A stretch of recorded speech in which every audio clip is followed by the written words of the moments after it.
اللهم صل وسلم وبارك على سيدنا محمد وعلى آله وصحبه أجمعين.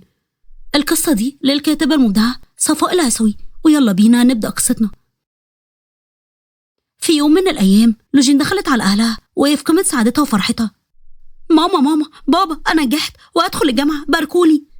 البنت نجحت يا رامز، يا ما أنت كريم يا رب، حبيبتي يا بنتي. وقامت حضنتها. حبيبتي مبروك، فرحتي قلبي، ربنا يفرح قلبك زي ما فرحتيني. مبروك يا حبة قلبي، رفعتي راسنا. أنا هدخل على حياة تانية خالص وعالم تاني، أنا مش مصدقة نفسي بجد. انتي تعبتي يا حبيبتي وتستاهلي كل خير. ما كانش سهل بالنسبة لي أدخل الجامعة، الحياة في الحالة اللي زي حالتي دي بتبقى صعبة وصعبة قوي كمان. أنا تعرضت لتنمر كتير قوي، مع إن أنا الصراحة ما سبتش حد في حاله إلا لما بتنمر عليه. أخدت حقي من غير ما أفتح بقي، أخدت حقي بالقوة الخارقة بتاعتي. ها؟ مالها حالتك يا قلب أمك؟ ما انتي زي الفل. هو اللي انتي فيه ده بإرادتك؟ دي بإرادة ربنا، والحمد لله ربنا منحك القوة الخارقة دي عشان تاخدي حقك من الناس المتنمرة دي. فرحتي قلبنا، ربنا يفرح قلبك يا بنتي دايما. انتوا أحلى عيلة، ربنا يخليكوا ليا. احتفلوا مع بعض بنجاحها.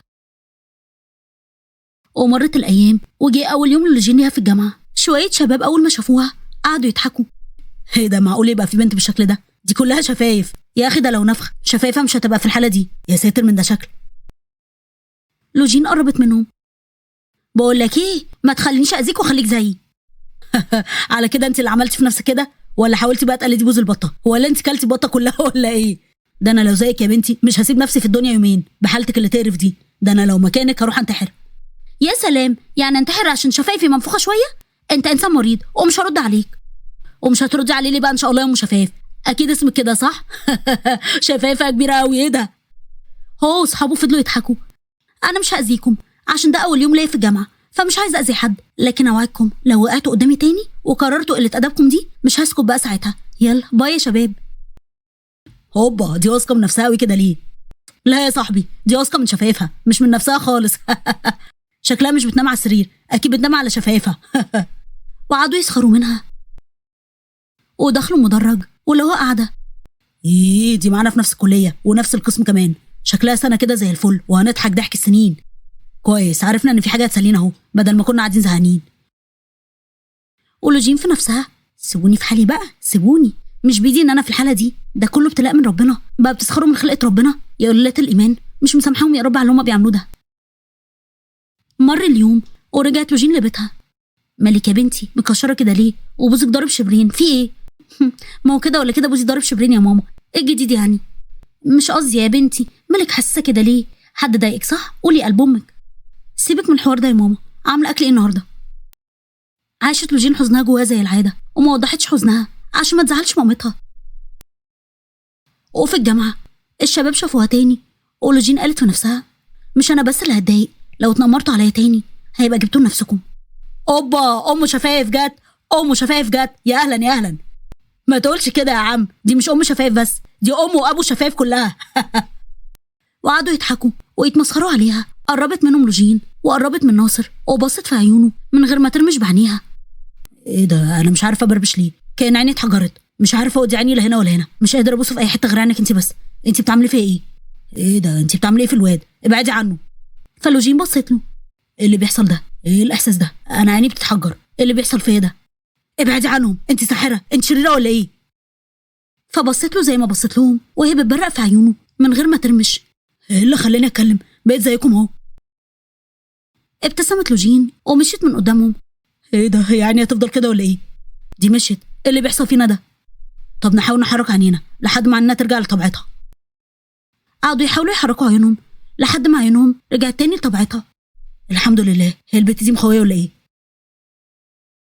وكل اللي بيمر من جنبهم كانوا بيشاوروا عليهم ويفضلوا يضحكوا. مالهم العيال دي بيضحكوا علينا كده ليه؟ قربت منهم سلمى، كانت معاهم في الدفعه وهي عماله تضحك. مش معقوله، شكلكم عامل كده ليه؟ انتوا عاملين كده ليه؟ انتوا نافخين فين؟ فين الدكتور اللي رحتوا له؟ ده الدكتور مش بيفهم الالف من كوز الذره. لا شكلكم مضحك قوي. ايه ده، بتقولي ايه يا بنتي؟ نفخ ايه وبتاع ايه؟ اتكلي على الله يا بنت انت.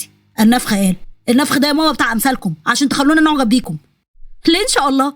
هو انتوا لو ما عجبتوش بينا هنموت ولا ايه؟ احنا بنحلي نفسنا عشان خاطر نفسنا يا متخلفين. انا اصلا ليه بتكلم معاكم؟ احسن تجيبوا لي شوبه ولا حاجه. شكلهم مضحك قوي. وسابتهم ومشيت. احنا شكلنا كده فينا حاجه غلط، اكيد في حاجه غلط. نظرات وابتسامات الناس لينا مش طبيعيه خالص. تعالوا نشوف نفسنا في المرايه. صح عندك حق، يلا بينا. بصوا لنفسهم في المرايه وقعدوا يصوتوا هما التلاته. ايه ده؟ ايه اللي حصل ده؟ يا حسن تحولنا الغوريلا ولا ايه؟ مش معقول الشكل ده. ابويا وامي هوريهم وشي ازاي بس دلوقتي؟ يعني ابوك وامك بس هو اللي شايل همهم؟ هنوري وشنا الناس ازاي؟ بجد شكلنا مبقاش طبيعي. اتهبلت ولا ايه يا سيد؟ بتضحك على ايه؟ بتضحك على نيو لوك الجديد ولا ايه؟ بقينا شبه العو، هنقدر نخوف العيال الصغيره وبكل اريحيه بشفايفنا البحر دي. الصغيرين والكبار وانت الصادق، هنعمل في المصيبه دي؟ يعني كل دوت من بنت لوجين؟ تعالوا نروح لها ونخليها ترجعنا لطبيعتنا. لوجين دي انا هموتها، يلا نروح لها. مش معقول، شكلكم مضحك خالص. وعلى كده بقى دي عمليه تجميل عشان تبقوا زي بوز البطه، ولا انتوا كلتوا البطه كلها مره واحده؟ انا لو مكانكم كنت انتحر بشكلكم ده. خدتي حقك خلاص، برافو عليكي. رجعينا بقى بسرعه لطبيعتنا احسن. احسن ايه لسه ما فهمتش ان انا اقدر اذيك؟ ما تخلينيش اعمل اكتر من كده يا ابني، ما تختبرش صبري. لا بلاش تحاولينا، انا عن نفسي تبت وبقيت معترف انك تقدري تعملي اكتر من كده. يلا نفهم. مش هتقول حاجه اكبر متنمر فيهم؟ قصدك عليا انا صح؟ اكيد مش هقول يعني غير لو ما رجعتناش لحالتنا طبيعيه. مش هتشوفي مننا خير، فبلاش بقى تختبري صبرنا. لا يا اخويا هختبر بقى، واللي تعرف تعمله اعمله. وعلى فكره بقى، لو حتى حاولت اساعدكم فانا مش هعرف، ما هو مش بايدي. ولو عرفتوا حل اللي انتوا فيه ده ابقوا تعالوا قولوا لي. يلا سلام. بتقول ايه دي بتقول لو تعرفوا تلاقوا حل نفسكم تبقوا تقولوا لي. معنى ايه الكلام ده؟ معناه ان احنا نفضل زيها، وانها لو تعرف تعمل حاجه كانت عملتها نفسها. نروح نقول للشباب اللي معانا في الدفعه ونعرفهم انها بتاعت سحر وكله يبعد عنها. هنقعد نقرف فيها لحد ما نخليها تنخ. البت مش خايفه من حاجه، شكلها كده بلتنا، ومش هنعرف نطلع نفسنا من المصيبه دي. ده انا هسلط عليها بابا وهو يربيها، لكن هسيب بقى الحل ده للاخر. راحوا للمدرج وناصر مسك الميكروفون، وكل اللي في القاعه قعدوا يضحكوا على شكلهم وبداوا يتنمروا عليهم. يا شباب انتوا دلوقتي بتضحكوا علينا، لكن لو تعرفوا اللي حصل لنا احنا في الحاله دي بسبب بنت معانا في المدرج هنا، عشان هي مبتليه فهتخلينا زيها. احنا عايزين نحذركم بقى من البنت اللي اسمها لوجين، البنت ام شفايف دي. البنت دي بقى هي اللي عملت كده فينا، وشفايفنا بقت زي شفايفها بالظبط. ابعدوا عنها، انا بحذركم منها. طب ما يمكن انتوا اللي خليتوها زيكم. نصدقكم بتاع ايه؟ روحوا للدكتور النفخ لكم وشيلوا النفخ الهبل ده واسترجلوا شويه. على الاقل البنت باين انها مريضه فعلا، لكن انتوا بقى باين عليكم انكم نافخين. مش عارف زمن ايه ده اللي الرجاله عماله تنفخ فيه. انزلوا سيبوا الميكروفون، بلاش هبل. انت بتقول يا بني ادم انت؟ ونزلوا فعلا، وكل الناس بقت بتضرب في بعض. وجه الدكتور وطردهم بره. هنعمل ايه يا شباب؟ اروح لابويا ازاي بالشكل ده؟ احنا كده رحنا في داهيه بسبب حته بنت مفوصه. البت دي بقى انا هعاقبها، من ناحيه هنعاقبها فده اكيد. واتصل بوالده وحكى له اللي حصل. ضحكتني، يعني البنت بصت في عينك فنفخت شفايفك؟ هو منطقي الكلام اللي انت بتقوله ده يا ابني؟ لو كان كده كانت نفخت عينيكم مش شفايفكم. انت بتخرف تقول ايه؟ في يا ولد الله يهديك. يا بابا هو ده اللي حصل، انا عارف ان كلام غريب لكن ده اللي حصل صدقني. انا في البيت، تعالوا نتكلم في الموضوع ده، يلا مستنيك. وبعد ما قفل ناصر بيقول لاصحابه يا جدعان بابا مش مصدقني، اعمل ايه؟ تصدق وانت بتحكي له اللي حصل؟ انا كمان ما صدقتش الموضوع. محدش يصدقه بسهوله. احنا نعاقب البت دي ومن غير ما ندخل عيلتنا. ندخل بس عيلتنا الاول وبعدين نشوف هنعمل معاه ايه. انا اروح لبابا احكي له كل اللي حصل واشوف يقدر يعمل ايه. يلا مع السلامه يا شباب. فوزيه وياسر اول ما شافوا ابنهم قعدوا يضحكوا. يخرب بيتك يا بعيد، عملت في نفسك ايه يا ولا؟ نفخت شفايفك يا ولا؟ على اخر الزمن ابني بقى ابو شفايف؟ يعني بدل ما اتفخر بيك واقول ابو شنب جه وابو شنب راح هقول ابو شفايف؟ يا حستي انا ياما، ابنك عمل في نفسه ايه يا ياسر؟ بيقول بنت عملت فيه كده. قال ايه؟ بيقول بنت بصت له في عينه فنفخت له شفايفه. ايه الكلام ده؟ انتوا مش صدقيني صح؟ لمره واحده بس صدقوني. يا ابني انت اللي مره فرح قلبنا وما تكونش خيبه املنا كده المره واحده. يا ابني فرح قلبنا بقى وانجح بدل ما بتعيد سنه اقولها لتالت مره. وما ترميش غلطك على حد وتحمل نتيجه افعالك لمره واحده بس. كون راجل لمره واحده بس. ياه انا حكير قوي كده وقليل قوي في نظري كده يا ماما؟ يعني انا حمل على قلبك قوي كده؟ انا مش هضاير يا ماما، وقت ما اذاكر هذاكر، ووقت ما كيفي يدلني على حاجه هعملها. انا كبرت ومش همشي بدون حد ومش عايزكم تساعدوني. انا غلطت اصلا لما جيت واشتكيت لكم. سلام. ودخل اوضته. الواد بيعند فينا، ما كانش كده، ما كانش بيقول غير حاضر ونعم. الجيل بقى متمرد ليه، ويا ريت بيتمردوا على حاجه صح. دول بيعندوا في نفسهم وهم مش داريانين. اللي بينجح لنفسه، واللي بيعند ومش بيذاكر بيبقى لنفسه. يا ابني انت حر يا ابني، ما تضايقش نفسك. الولد عنيد، لما يكبر هيعقل. هيعقل ايه بس؟ مش باين لها. اللي دماغه بتميل بيبقى عايز معجزه عشان تتعدل. وهما في الجامعه هو ما فيش غير اللي انا قلته، نعاقبها احنا بنفسنا. اهالينا لا صدقونا ولا يعملوا حاجه. عشان عدنا السنه اكتر من مره ما بقوش طايقنا حرفيا، لكن انا معاك، يلا نعاقب لوجين. ناصر بقى ما كانش حابب الفكره دي، لكن راح معاهم. لوجين وهي ماشيه في الشارع وكان الشارع فاضي قطعوا طريقها. اسمعي بقى يا حلوه، يا ترجعينا زي ما كنا يا مش هيحصل كويس. ها يا عسليه، اخترتي ايه؟ انتوا بتعملوا ايه؟ انتوا جننتوا ولا ايه؟ هو قلت ما اعرفش ارجعكم، لو كنت اعرف ارجعكم كنت رجعت نفسي. ابعدوا عن طريقي. لا مش هنبعد يا حلوه، مش هنبعد غير لما ترجعينا زي ما كنا. بقى كده تمام، انتوا اللي اخترتوا، براحتكم. فبصت لعيونهم وعيونهم اتحجرت. هتعملي فينا ايه تاني يا مفتريه؟ بنقولك رجعينا مش تسخطينا قرده. انتوا اللي جبتوا لنفسكم، يلا سلام. ايه ده؟ هي عملت فينا ايه تاني مفتريه دي؟ تعالوا بسرعه نشوف نفسها في المرايه. بصوا لنفسهم لو خدودهم انتفخت على الاخر. يا ساتر، مين اللي في المرايه ده؟ انا اتحولت لزومبي ولا ايه؟ بقيت عامل كده ليه؟ مش هسيبك يا لوجين، كل اللي عملتيه فينا ده هنعمله فيكي. لا لا، لازم نسيسها عشان ترجعنا لطبيعتنا. رجع ناصر البيت. يا حوستي، ايه ده؟ انت بتعمل ايه في وشك يا ولا؟ ايه ده؟ انت مش مكسوف من النفخ اللي انت بتنفخه نفسك ده؟ يا ولا هتروح فيها.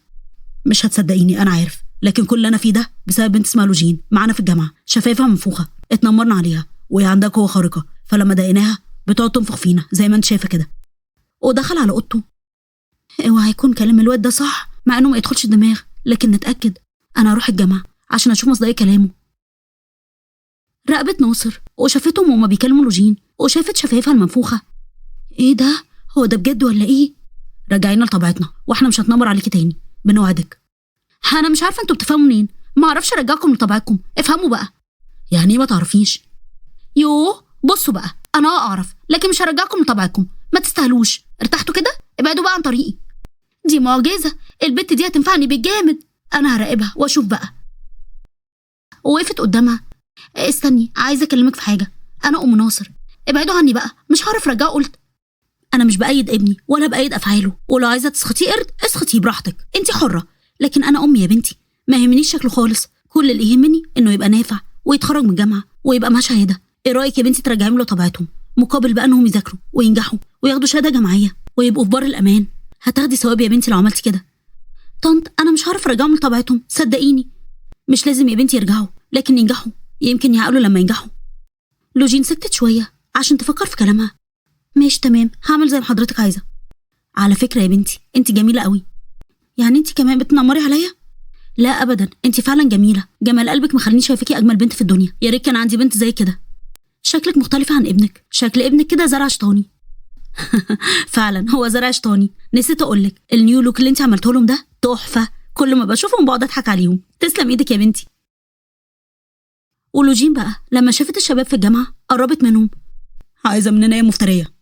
هرجعكم لطبيعتكم بس في مقابل. مقابل فلوس؟ تمام، عايزه كام؟ فلوس ايه وهبل ايه؟ المقابل يا حلو انت وهو تتخرجوا وتاخدوا الشهاده، ايه رايكم؟ انت بتقولي ايه يا بنتي؟ على فكره انت مضايقاني قوي من اول يوم شفتك فيه. فكروا في عرضي وقولوا لي بقى قراركم. يلا باي باي. دي مسحه دي ولا ايه؟ بتقولي البت دي لو ما فيش حل غير ده انا اعمله، خلاص بقى يبقى انا اعمله. وبعد ما هديوا فكروا راحوا لها. انا موافق على عرضك، وانا كمان موافق، لكن لو اتخرجنا هترجعينا لطبيعتنا صح؟ ايوه اكيد. هيا ناصر، وانت ايه قرارك؟ وانا موافق. لا مش سامع صوتك، عليه شويه. ايوه موافق. ها سمعتي قراري؟ ارتحت كده؟ اتفقنا. وعلى فكره لو احتجتوا لاي مساعده انا في الخدمه. الامتحانات قربت، يلا ابداوا ذاكروا كويس. يلا باي. يلا باي اللي بتقولها دي بتضايقني قوي. بدات الشباب تذاكر. ماليش نفسي اذاكر، اطلبي طلب تاني غير ده. ما فيش غير الطلب ده اللي عندي مع الاسف، ولو مش قادر خليك كده يا ابو شفايف. انتي بتستخفي كمان يا... بقولك ايه، لو كنتي ولد كنت... لو كنت ولد كنت ايه بقى؟ ذاكر يا حبيبي وبلاش دلع ماشي، واشفط خدودك شويه. يلا باي. تاني يلا باي. هتشل بجد. على فكره البت دي امتحان للصبر. مش عارف اتحدفت علينا من اني داهيه. مفيش حل غير ان احنا نذاكر، نحاول وهنعرف. عايز اخلص من الموضوع ده لان انا بجد كده هتفرس. ومع مرور الايام دخلوا في مذاكره وبدا يظهر حاجات قدامهم هم مش فاهمينها. انا في حاجات مش فاهمها خالص، اسال فيها مين؟ المشكله ان هو سؤال مضمون في الامتحان، اسال انا مين بقى؟ وانا عندي نفس المشكله. طب وروني كده، ممكن اكون فاهم وافهمكم. القطعه دي مش داخله دماغي خالص. ياه، نفس القطعه اللي مش فاهمها. بص لوجين جت اهي، مش هي قالت قبل كده ان لو في اي حاجه وقفت قدامكم اسالوني. يلا بقى نروح نسالها. ايوه عندك حق، يلا نسالها. اخرتها اسال بنت لا والف لا. روحوا انتوا اسالوها، انا مش هاجي معاكم. سيد ورؤوف فعلا راحوا سالوها، ولوجين راحت لناصر.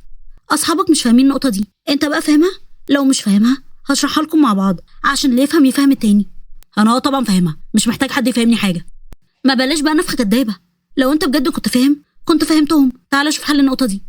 مش فاهم ومش عايزه افهم منك حاجه. ايه نسيت الاتفاق ولا ايه؟ اوف، انت فوق تحمل طاقه البشر. شكرا، يلا بقى تعالى شوف اجابه وشرح النقطه دي، يلا واخلص. فهمتهم وشرحت لهم. تصدقي انت عبقرينو، انت بتشرحي احسن من الدكتور نفسه. انت يا بنتي هتبقي دكتوره.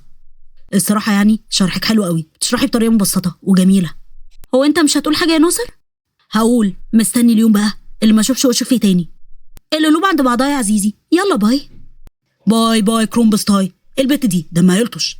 نذاكر ونتخرج وترجعنا لطبيعتنا وهنخلص من القصه دي خالص. الصبر يا ناصر. مرت الايام وجه يوم الامتحان، وبعد ما امتحنوا وخرجوا، ها عملتوا ايه يا شباب في الامتحان؟ الامتحان كان سهل جدا. النقطه اللي شرحتها لنا جات لنا وحلتها بكل سهوله. وانت يا ناصر عملت ايه؟ مالكيش فيه، يلا باي. ربنا يهدي، هتشكرني بعدين يا ناصر، ما تنساش كلامي ده. مرت الايام والنتيجه ظهرت. ها عملتوا ايه يا شباب؟ انت عملتي ايه؟ جبت امتياز. وانتوا؟ مبروك، وانا جبت مقبول. وانا برضو جبت مقبول. وانت يا ناصر عملت ايه؟ جبت امتياز.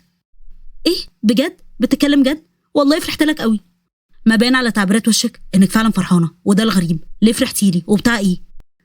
فهمت، انت مش طايقني وده حقك. على العموم براحتك، يلا باي. البنت دي طيبه ولئيمه. هي طيبه جدا، انا بصراحه بقى بدات استجدعها. هو انتوا نسيتوا من النساء في حاله وشنا دي ولا ايه؟ مرت السنين واتخرجوا كلهم من الجامعه، وناصر جاب تقدير امتياز، وسيد ورؤوف جابوا تقدير مقبول، ولوجين امتياز، وهما في حفله التخرج. يلا بقى رجعينا لطبيعتنا. مش عارفه اقول لكم ايه، لكن انا مش عارفه ارجعكم لطبيعتكم. ناصر مسك دراعها بعنف. انت بتستهبلي ولا ايه؟ ابعد عن بنتي يا حيوان، اوعى. ماما انت ايه اللي جابك؟ جيتي هبل عشان اكون معاك في يوم زي ده وافرح بقى. يا ريتني ما جيت، ما كنتش عارف ان انا ما اعرفكش. معقول يا ابن بطني تمسك دراع بنت بالشكل ده؟ محدش رباك يا ولا ايه؟ محدش قال لك قبل كده حديث الرسول عليه افضل الصلاه والسلام؟ الرسول عليه افضل الصلاه والسلام كان بيقول: انما النساء شقائق الرجال، وما اكرمهن الا كريم، وما اهانهن الا لئيم. فهمت يا ابني؟ ما كنتش اقصد، انا اسف بجد اسف. والدتك جت وعرضت بقى عليا ان انا احفزكم على المذاكره وانكم تتخرجوا، مقابل بقى ارجعكم لطبيعتكم. كلامها صح، قالت لي مش هتعرف ترجعكم لطبيعتكم. قلت لها اضحكي عليهم. لو بتفكير زمان كنت اقول وحش، لكن بعد ما اتخرجت مش هقدر اقول بقى غير من حسن الظن ان حضرتك عملت كده. شكرا يا لوجين. انا من رايي سيد. شكرا يا طنط، وشكرا جدا يا لوجين. وانت يا ولا يا ناصر مش هتقول حاجه ولا ايه؟ اقول ايه؟ مفيش كلام يتقال. قرب صديق منهم اسمه ماجد. لوجين مبروك، انا بجد ممنون ليكي، انت مثال ناجح ومجتهد. انا عايزه اعترف لك بحاجه، انا معجب بيكي وعايزه اجي اتقدم لك. بتقولي يا ابني هي مش هتقبل، اتكل على الله. ايه ده ناصر، انت مجنون ولا ايه؟ بس انت خالص، يلا يا ابني من هنا. انت مش هتتجوزي حد غيري، خلصت خلاص. انا اكيد عارفه ان انت مجنون، ومع الاسف انا حابه جنونك وموافقه عليك. انا مستنياك. انتوا الاتنين شكلكم مجانين، لكن انا كمان موافقه. احنا بجد تيم مجانين، مجانين في مجانين. وعملوا دايره وقالوا: نجحنا، اللهم اجعل النجاح حليفه لكم، وبالتوفيق لكل من يسعى لتحقيق اهدافه. ولحد هنا خلصت القصه خالص، ويا رب تكونوا استفدتوا منها عبره. ولو عجبتكم القصه اعملوا لايك وشير واشتراك في القناه وتفعيل زر الجرس على كلمه الكل عشان يوصلكوا اشعار بكل جديد. بحبكم قوي، مع السلامه.